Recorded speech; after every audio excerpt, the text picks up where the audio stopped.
ইমানদারের দুর্বল জায়গাটা কোথায় শয়তান ঠিক ভালো করে জানে। ও আমার ভাইজানেরা, কান খুলে শুনে রেখে দিন, জেনে রেখে দিন, আল্লাহ নবী সাহাবীদেরকে এমন সময় ফন্দি আটলো, এক একজনকে নিয়ে এক একজনের ঘরে বন্দি করা হবে। দেখতে পাগিয়েছে আল্লাহ নবী সাহাবীদেরকে রাত 12টার পরে এক একজনের ঘরে বিশ্ব সুন্দরী নারীদেরকে নিয়ে সাজিয়ে গুছিয়ে তাদেরকে উলঙ্গ করে তাদের ঘরে ছেড়ে দিল। এক একজনকে নিয়ে তাদের ঘরে ছেড়ে দিল। দেখা গেল বাবা একটু সাউন্ডটা তুলে দেবেন, আমার গলায় না একটু বিশাল আর একটু দেন হালকা। আল্লাহর নবী সাহাবীদেরকে এক একজনের ঘরে এক একজনকে সুন্দরী সুন্দরী এলাকার টপ র্যাঙ্কের মহিলাদেরকে সাজিয়ে তাদেরকে উলঙ্গ করে তাদের ঘরে এক একজনের ঘরে রাত্রিতে ছেড়ে দিল। রাত হয়ে গেল, আল্লাহ নবী সাহাবীরা দেখতে পাওয়া গেল বাবা এক একজন আল্লাহ নবী সাহাবীরা আল্লাহ পাকের ইবাদতে দাঁড়িয়েছে। কেউ কেউ আল্লাহ পাকের জিকির করে, আবার কেউ কেউ আল্লাহ পাকের নামাজ পড়ে। দেখতে পাগিয়েছে বাবা আল্লাহ নবী সাহাবীরা আল্লাহ পাকের ইবাদত উপাসনায় মশগুল হয়ে গেল। আল্লাহ পাকের ইবাদতে তারা মশগুল হয়ে গেল। সুন্দরী নারীরা দেখে সালাম ফিরায়, আবার নামাজের নিয়াতে দাঁড়িয়ে যায়। এমন সময় দেখা গেল ওই সুন্দরী নারী যখন সালাম ডান দিকে ফিরায়, ডান দিকে ওই মহিলা দাঁড়িয়ে যায়। আবার যখন বাঁ দিকে সালাম ফিরায়, ওই উলঙ্গ মহিলা বাঁ দিকে দাঁড়িয়ে যায়।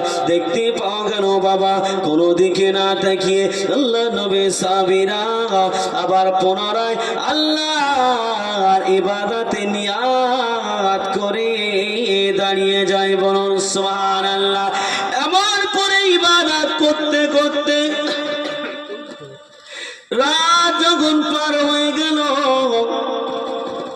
ফজরের নামাজের আগে ওই মহিলা বেরিয়ে এসে বাদশার কাছে এসে বলল, বাদশাহ তুমি কেমন পুরুষের ঘরে পাঠিয়েছো? ও পুরুষ না ফারিস্তা? সারা রাতেও আমি বুঝতে পারলাম না। ও বাদশাহ, ওই পুরুষের কাছে যদি, ওই ছেলেটার কাছে যদি আমি থাকতাম, আর যদি বেশি কিছুক্ষণ আমি থেকে যেতাম, তাহলে মনে হয় আমি এই খ্রিস্টান ধর্ম ছেড়ে দিয়ে আমি মনে হয় তাদের ধর্ম গ্রহণ করে নিতাম। বলুন সুবহানাল্লাহ। বলছে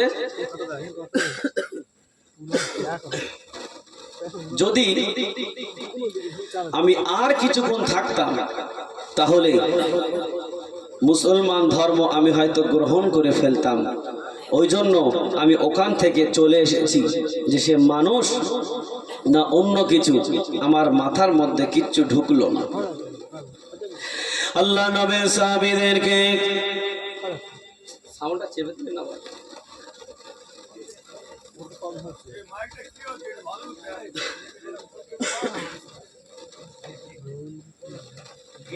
গেনের আওয়াজ হয় না।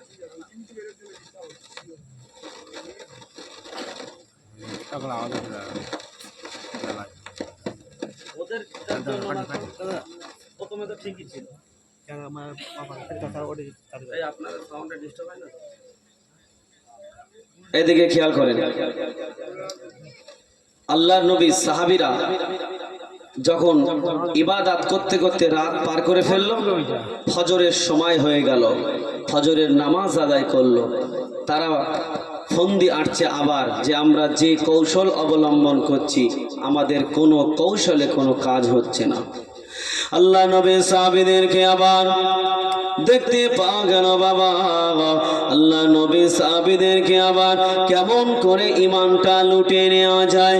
আল্লাহ নবী সাহাবীদেরকে এবারে বলল তাদেরকে হাত পাগুলো বাঁধো, হাত পাগুলো বেঁধে ওই তেলের মধ্যে ফেলে দাও।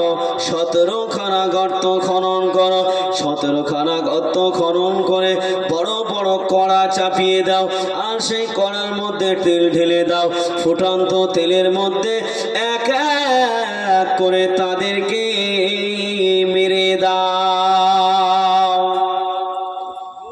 17খানা গর্ত করতে বলল এবং সেই গর্তের ভিতরে তেলটা দিয়ে সেই গর্তের ভিতরে বড় কড়া চাপিয়ে, এত বড় কড়া, হাত পা বেঁধে যেন মানুষকে ওই কড়ার মধ্যে ফেলে দেওয়া যায়।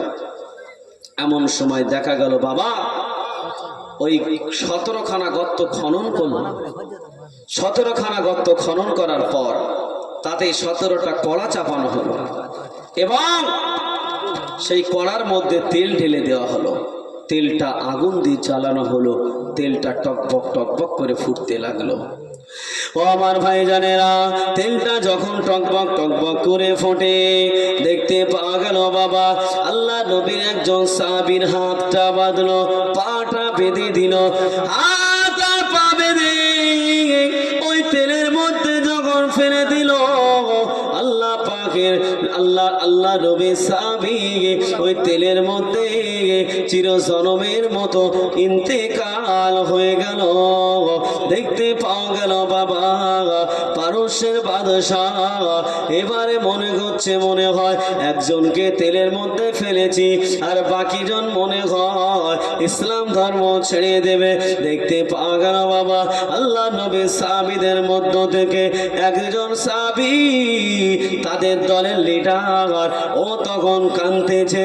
যখন কাঁদে পারস্যের বাদশাহ বলে, ও আল্লাহ নবী সাহাবী, তোমার মনে হয় অন্তরে মরণের ভয় এসে গেছে। বলছে তোমার অন্তরে মনে হয় মরণের ভয় এসে গেছে, ওই জন্য তুমি কাঁদছো, তাই না? বলছো না না, যারা ঈমানদার হয় তারা কোনোদিন মরণের ভয় করে না। তুমি যেটা ভাবছো সেটা নয়, তোমার ভাবনাটা হলো রং। আমি যেটা ভাবছি এই ভাবনার চোখে যদি তুমি দেখতে তাহলে তোমার চোখটা খুলে যেত। আল্লাহ নবী সাহাবীকে বলল, তুমি কি চিন্তা ভাবনা করলে আমার সঙ্গে বলো। ওই সময় বলল, ও পারস্যের বাদশা রে, তুমি শুনে রেখে দাও, জেনে রেখে দাও, তুমি যে আমার বন্ধুটাকে তেলের মধ্যে ফেলে মেরে ফেললে। ও পারস্যের বাদশা,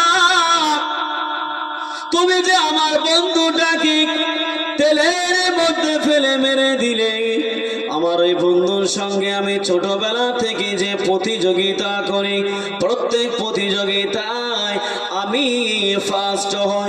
আমার বন্ধু যদি 1 রাকাত নামাজ পড়ে, আমি 2 রাকাত নামাজ পড়ি। আমার বন্ধু যদি 1 পারা কোরআন পড়ে, আমি 2 পারা কোরআন পড়ি। আমার বন্ধু যদি 1 বার জিকির করে, আমি 2 বার জিকির করি। ও পারস্যের বাদশা রে, তুমি শুনে রেখে দাও, জেনে রেখে দাও, আমি আমার বন্ধুর সঙ্গে যখনই ইবাদত করেছি প্রত্যেকটা ইবাদতে আমি ফার্স্ট হয়েছি। আজ আমি দেখতে পেলাম তুমি যে আমার বন্ধুটার হাত পা বেঁধে আমার আগে আমার বন্ধুকে মেরে দিয়েছো। আমার বন্ধু এতক্ষণ জান্নাতে পৌঁছে গিয়েছে, আমি আমার বন্ধুর আগে আল্লাহর জান্নাতে যেতে পারলাম না, ওই জন্য আমি কাঁদতেছি। বলুন সুবহানাল্লাহ। ও পারস্যের বাদশা রে, আমি মরণের ভয়ে কাঁদি না। তুমি যদি আমার বন্ধুর আগে আমার মেরে দিতে, আমার যদি তেলের মধ্যে ফেলতে, তাহলে আমি বড় আনন্দে আনন্দিত হয়ে যেতাম। বলুন সুবহানাল্লাহ।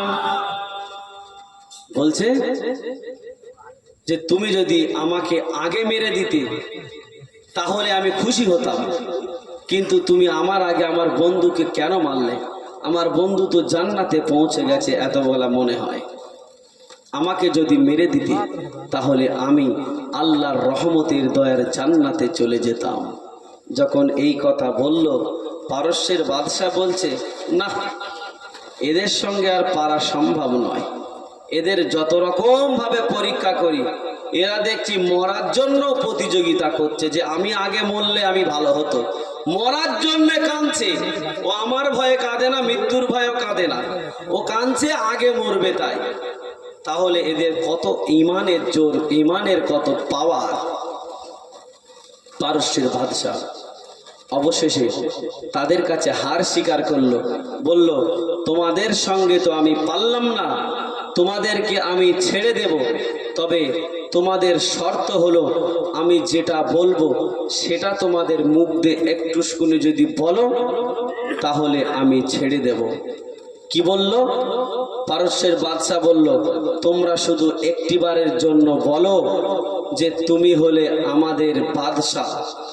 আল্লাহর নবী সাহাবীরা বলল, তোর মতন বেঈমানকে আমরা বাদশা বলে মানতে পারি না। বলছে এতটুকু কথা বলো যে তুমি হলে আমাদের বাদশা। আল্লাহর নবী সাহাবীরা বলছে, আমরা তো তোমাকে বাদশা বলে মানতে পারবো না। আমাদের বাদশা হলো যিনি এই পৃথিবীর বাদশা, এই পৃথিবী আসমান জমিনের বাদশা, তিনি হলো আল্লাহ। আমরা তানাকেই মানবো বাদশা বলে, তোমাকে বাদশা বলে আমরা মানবো না। আল্লাহ নবী সাহাবীদেরকে বলল, ও নবী পাকের সাহাবীরা, শুনে নাও, জেনে নাও, শুনে নাও, তোমরা যদি আমাকে বাদশা বলে না মানো, আমার তো এতগুলো মানুষের সম্মুখে আমার তো একটা প্রেস্টিজ বলে একটা জিনিস আছে, আমি হলাম আমার দেশের বাদশা। তাহলে তোমরা একটা কাজ করো, তোমরা আমার কপালে একটা করে চুমা দিয়ে যাও, তার বিনিময়ে আমি তোমাদের আজাদ করে দেব। বলুন সুবহানাল্লাহ। বলছে তোমাদের আমার বাদশা বলে মানতে হবে না, শুধু একটিবার তোমরা আমাকে চুমা দাও, আমার কপালে চুমা দাও, দিয়ে আমার জীবনটা ধন্য করে দাও এবং আমার অন্তপক্ষে মান সম্মানের হাত থেকে বাঁচিয়ে দাও। তোমরা তো একটাতেও আমার কাছে হারলে না, অন্তত এই কথাটা আমার রেখে দাও। আল্লাহর নবী সাহাবীরা বলল, না, তোর মতন বেঈমানের কপালে আমরা চুমাও দেব না। আল্লাহ নবী সাহাবীরা বলল, চুমা দিতে পারি, তবে শর্ত হলো তোর কপালের উপরে হাত থাকবে, কপালের সাথে না, তোর কপালের উপরে আমার হাত থাকবে, আর আমার হাতে এক এক করে চুমা দেবে। তার বিনিময়ে যদি তুই আমাদের আজাদ করতে পারিস কর, না হলে তোর আজাদ করার অপেক্ষায় আমরা রইলাম না। সে দেখছে একেবারেই মান সম্মান যাওয়ার থেকে অন্তত এটাই করুক, তাতে অন্তত আমার মান সম্মানটা বাঁচুক। আল্লাহ নবী সাহাবীরা বলল, আমরা তোর বাদশা বলে মানবো না, আমরা তোর কপালে হাত রাখবো না, আমরা তোকে চুমা দেব না। আল্লাহ নবী সাহাবীরা বলল, পারস্যের বাদশা শুনে রেখে দাও, জেনে রেখে দাও, আমাদের হাতটা তোমার কপালের উপরে থাকবে, ওই হাতটার উপরে চুমো দেবে, তুমি মনে মনে করবে তোমার কপালে চুমা দিচ্ছে। তুমি যদি এই শর্তে রাজি হও তাহলে আমরা চুমা দিতে পারি। পারস্যের বাদশা শর্তে রাজি হয়ে গেল। দেখতে পাওয়া গেল বাবা, অবশেষে সে হাতে চুমা দেয়, আর এক এক করে আমার আল্লাহর নবী সাহাবীদেরকে মুক্তি দিয়ে দেয়। বল সুবহানাল্লাহ। ও আমার ভাইজানেরা, পারস্যের বাদশা এত বড় গবলেট পাগল। দেখতে পাওয়া গেল বাবা, কেউ যদি হাতে চুমা খায়, মনে মনে যদি ভাবে আমার কপালে চুমা দিচ্ছে, আমার বুকে চুমা দিচ্ছে, সে একটা পাগল ছাড়া আর কিছুই নাই। কেননা কোনো মানুষ যদি মিষ্টিটা জরির ভিতরে ঢুকিয়ে দেয় আর মিষ্টি জরির ভিতরে কেউ যদি জরি চাটে তাহলে কি সেই মিষ্টির টেস্ট পাওয়া যায়? যাবে? মনে করেন জরির মধ্যে মিষ্টি আছে, ঠোঙার মধ্যে মিষ্টি, আর ঠোঙা চাটতেছে, মিষ্টি বের করিনি, তাহলে সে মিষ্টির টেস্ট পাওয়া যাবে বলে মনে হয়? তা বলল, তুমি মনে মনে ভাবো যে আমার কপালে চুমা দিচ্ছে, এটা যদি ভেবে আমাদেরকে আজাদ দিতে পারো তাহলে আমরা তোমাদের কথায় রাজি হব, না হলে রাজি হব না। অবশেষে ওই শর্তে রাজি হয়ে আল্লাহর নবীর সাহাবীদেরকে, আল্লাহর রসুলের সাহাবীদেরকে, পারস্যের বাদশাহ আল্লাহর নবীর সাহাবীদেরকে মুক্তি দিয়ে দিল। বলুন সুবহানাল্লাহ। দেখতে পাওয়া গেল বাবা, আল্লাহ নবীর সাহাবীদেরকে যখন মুক্তি দিয়ে দিল, আল্লাহ নবীর সাহাবীদেরকে যখন মুক্তি দিয়ে দিল, আমার আল্লাহ পাক ওই পারস্যটা জয় করে ওই পারস্যের মাটিতে আমার আল্লাহ পাক ইসলামের বিজয়ী পতাকা উড়িয়ে দিয়েছিলেন। বলুন সুবহানাল্লাহ। গোটা পারস্যের মানুষকে আল্লাহ পাক মুসলমান করে দিয়েছিল। বলুন সুবহানাল্লাহ। হযরতে ওমরের কানে খবর গেল, হযরতে ওমর খবর নিচ্ছে, কোথায় ছিলে? বলল, আমাদেরকে বন্দি করেছিল, এই হয়েছে, এই হয়েছে। হযরতে ওমরে ফারুক আল্লাহর নবীর সাহাবীদেরকে এক এক করে ফুলের মালা দিয়ে আল্লাহর নবীর সাহাবীদেরকে সুসম্মানে সম্মানিত করেছিল। জোরে বলুন সুবহানাল্লাহ।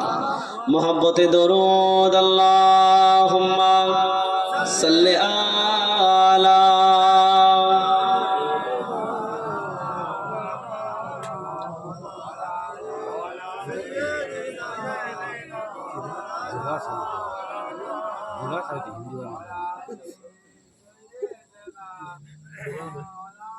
কালমা লা ইলাহা ইল্লাল্লাহ, লা ইলাহা, জোরে জোরে,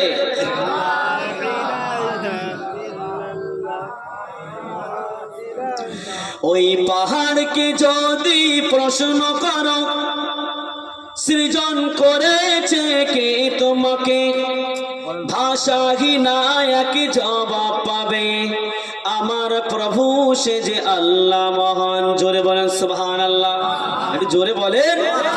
ওই নদীকে যদি প্রশ্ন করো সৃজন করেছে কে তোমাকে, ঢেউে ঢেউে তার জবাব পাবে, আমার প্রভু সে যে আল্লাহ মহান। জোরে জোরে লা ইলাহা, আর জোরে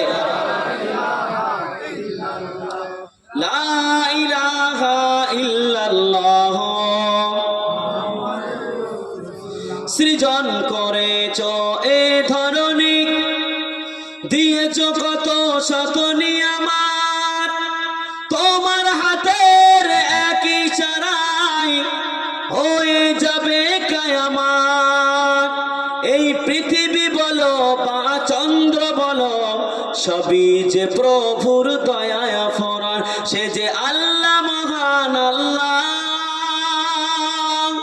সে যে আল্লাহ মহান আল্লাহ। পাহাড়কে যদি প্রশ্ন করো সৃজন করেছে কে তোমাকে, ভাষাহীন এক জবাব পাবে, আমার প্রভু সে যে আল্লাহ মহান। জোরে জোরে লা ইলাহা, আরো জোরে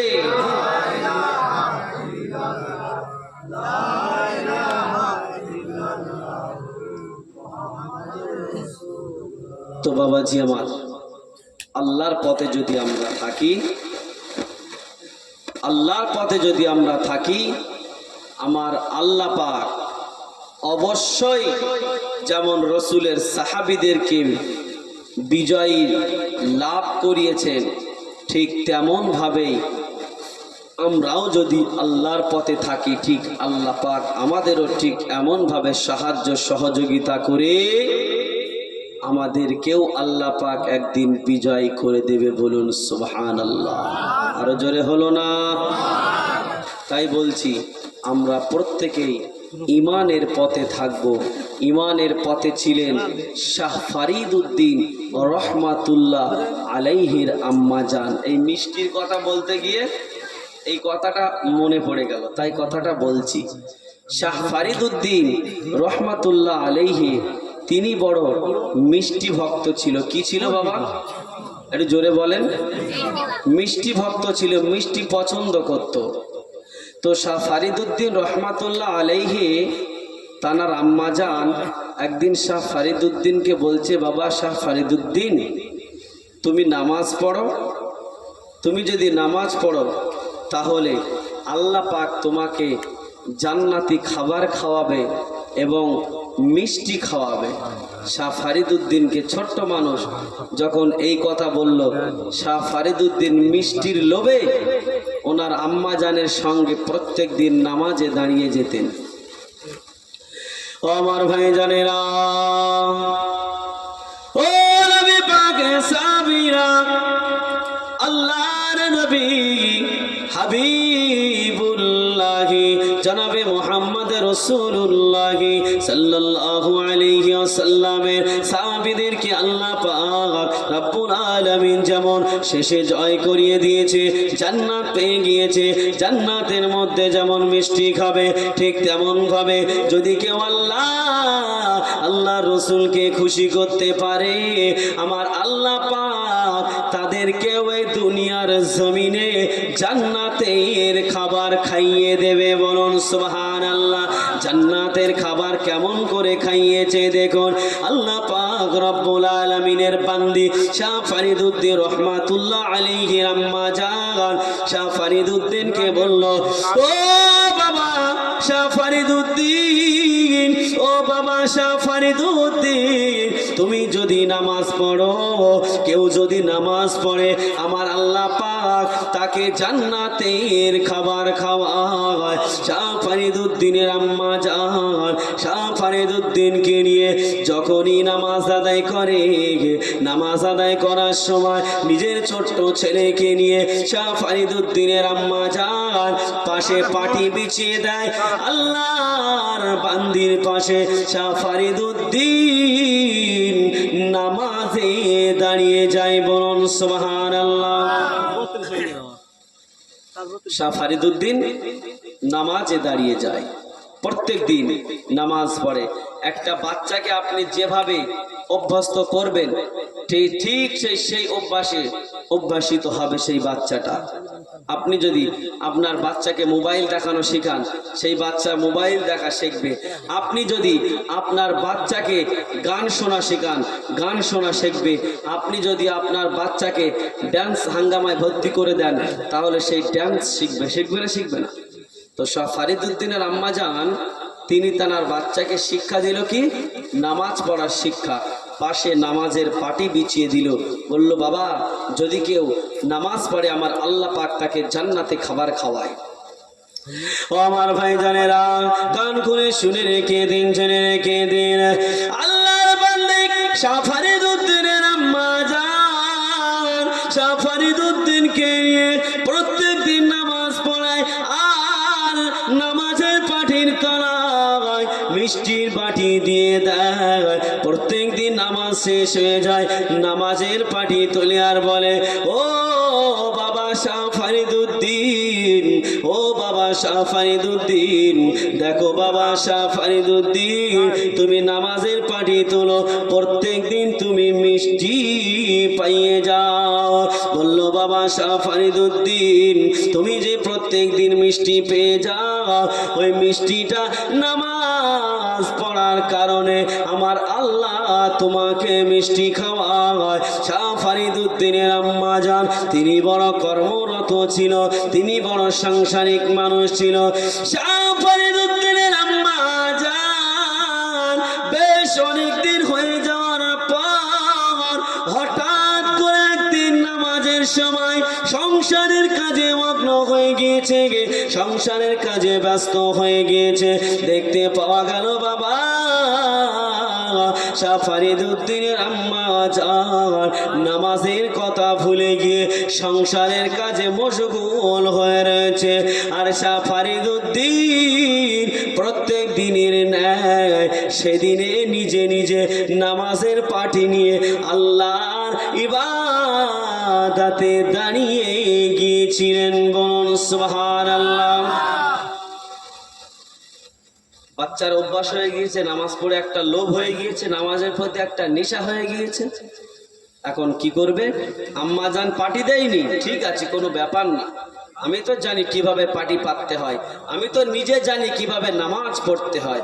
এখন বাচ্চা নামাজের পাটি নিয়ে আল্লাহ পাকের ইবাদতে দাঁড়িয়ে গেছে। হঠাৎ করে বাচ্চা যখন নামাজের পাটি নিয়ে আল্লাহর ইবাদতে দাঁড়িয়ে গেছে, দেখতে পাওয়া গেল বাবা হঠাৎ করে শাহ ফরিদউদ্দিনের আম্মা জান, তার মনে পড়ে গিয়েছে আমার ছেলে যে নামাজে দাঁড়িয়ে গেছে, এখন আমি কি করব? আমি তো প্রত্যেক দিন নামাজের পাটির তলায় মিষ্টির পেয়ালা দিয়ে দিই, মিষ্টির বাটি দিয়ে দিই। আজ যদি আমি তার সম্মুখে এই মিষ্টির বাটি দেই, তাহলে আমার শাহ ফরিদউদ্দিন বুঝতে পেরে যাবে, তাহলে আমি ধরা খেয়ে যাব। আল্লাহ পাক রব্বুল আলামিনকে বলল, ও রব্বুল আলামিন, আল্লাহ পাক এখন আমি কি করব? আমি কিছু বুঝতে পারছি না আল্লাহ। আল্লাহ পাক এখন আমি কি করব আমি জানি না আল্লাহ। আল্লাহ পাক আমার যে কোনো একটা উপায় বার করে দিন। আল্লাহর বান্দা শাহ ফরিদউদ্দিন রহমাতুল্লাহ আলাইহি নামাজ শেষ হয়ে গেল। নামাজের পাটিটা যেমন প্রত্যেক দিন তোলে, সেদিনেও নামাজের পাটিটা তুলল, আর দেখতে পেল নামাজের পাটির তলায় মিষ্টির পেয়ালা রয়েছে। বলুন সুবহানাল্লাহ। এটা জোরে হলো না?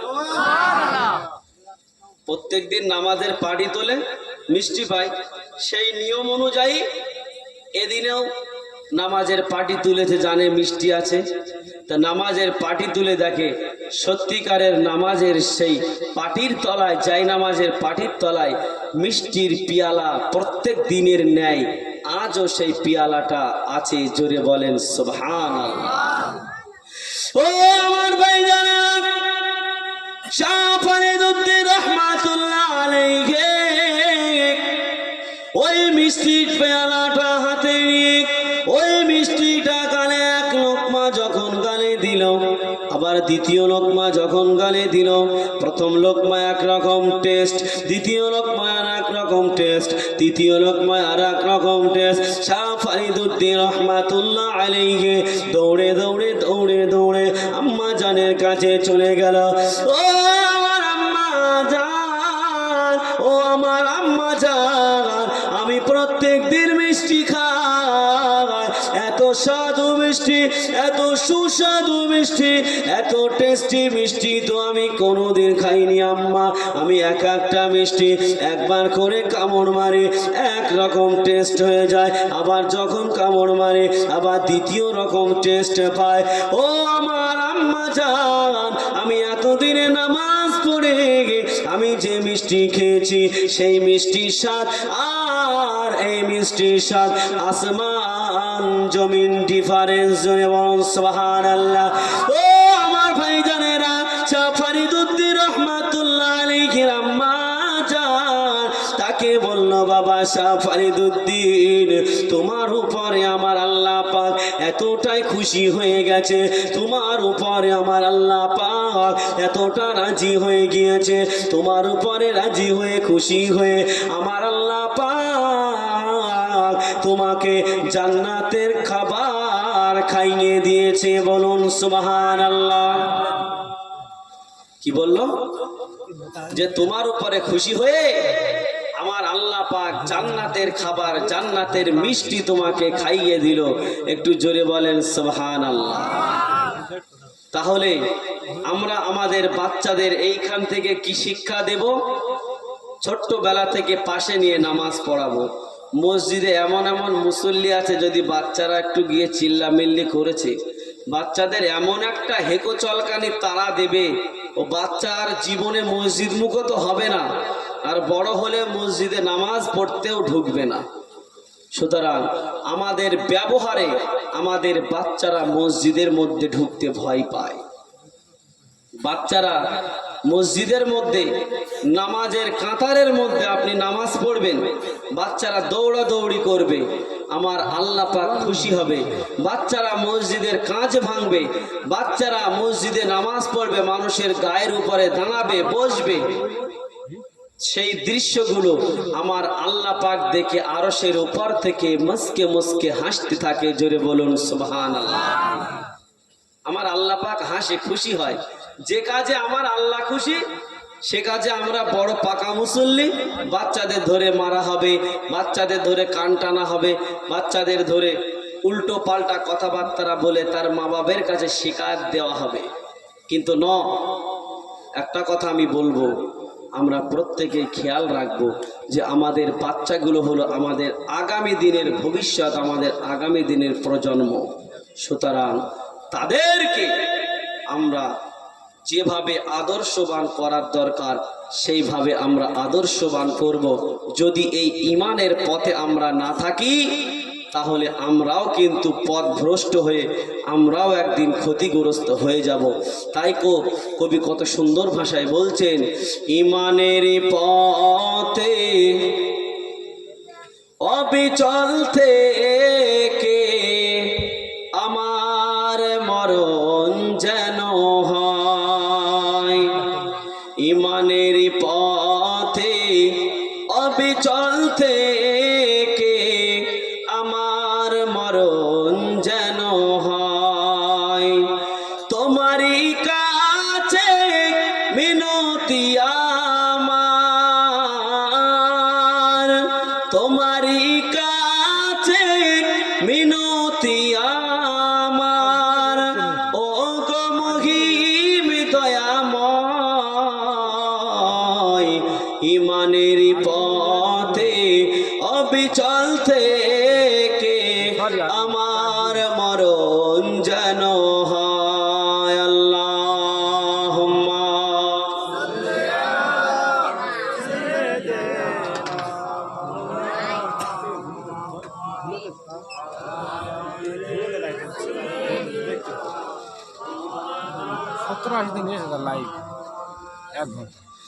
প্রতিদিন মিথ্যের মুখোমুখি হয়, বেদিন ফাঁসে কেরা করে হইচই।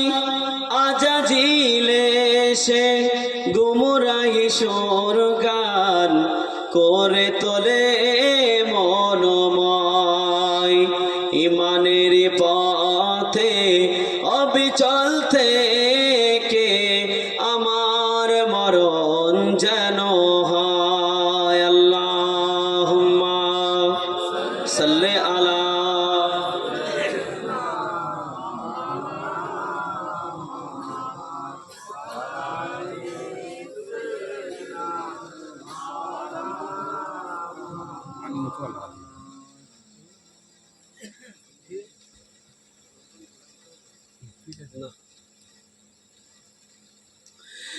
আধারের দুর্গম আঁকা বাঁকা পথ, ভ্রান্তিতে পূর্ণ যত মতামত, কখনো হঠাৎ নফসের তাড়নায় লাগে সুন্দর মনোময়। ঈমানের পথে অবিচল থেকে আমার মরণ যেন হয়। আল্লাহুম্মা সাল্লি আলা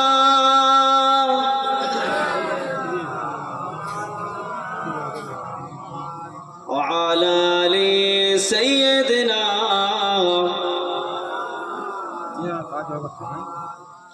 তো বাবাজি আমার যে কথা আলোচনা করছিলাম যে আমাদের প্রত্যেককে এই ঈমানের পথে থাকতে হবে।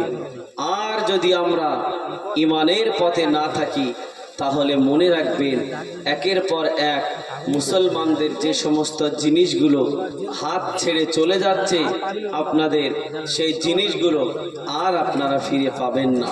যেমন আমাদের চোখের সামনে আমাদের মসজিদগুলো কিভাবে দখল করে নিচ্ছে।